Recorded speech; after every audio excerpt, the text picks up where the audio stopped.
Albany budget talks are stalled. The state budget now a week overdue. Lawmakers extended the deadline to at least April 10th to keep the government running. The two major roadblocks appear to be Governor Hochul's housing plan and bail reform changes, but other issues are still up for debate, including more money for charter schools and a potential ban on flavored cigarettes. Joining me now is Jamie Deline. She's our Capitol correspondent for our sister station in Albany. Jamie, you've been following these budget talks carefully. Welcome back to Picks on Politics. Thank you so much for having me. Welcome here. Let's start with the bail reform. This seems like deja vu. Same topic that held things up last year. Governor Hochul wants to make it clear to judges that they can have more discretion to hold people arrested for crimes.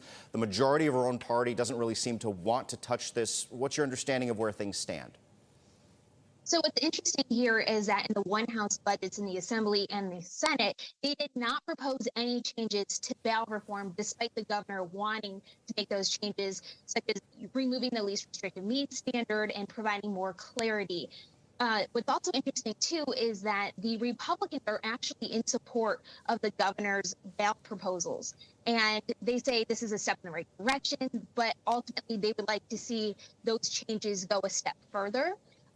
But right now, lawmakers are staying pretty tight-lipped. The leaders are staying tight-lipped on what exactly will be in the final state budget. And I imagine that applies to our other big topic, housing, but let's chop it up a little bit. The governor wants to force cities and counties to zone for more density. There's been pushback, especially down here in places like the Long Island suburbs, and there have been protests. Essentially, the governor wants more state power to approve new housing if the localities don't do it. Do you know anything about where negotiations stand with that?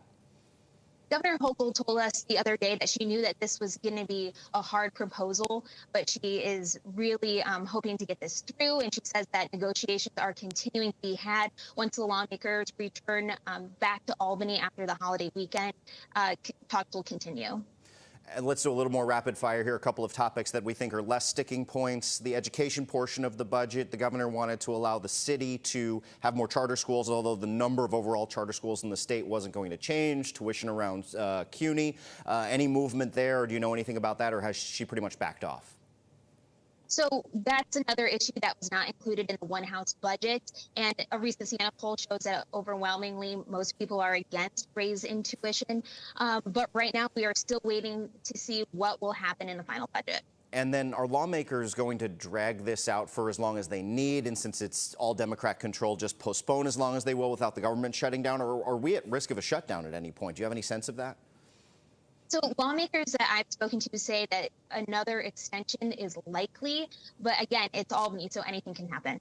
And have you been talking a little bit with the speaker and the Senate leader about how they are going to go about breaking this logjam? Meaning, are they going to all be in Albany all week? Are they taking a break? What's the procedure that's going on right now? Do they need a breath, or do they need to be in the same room more? Any read on what's happening?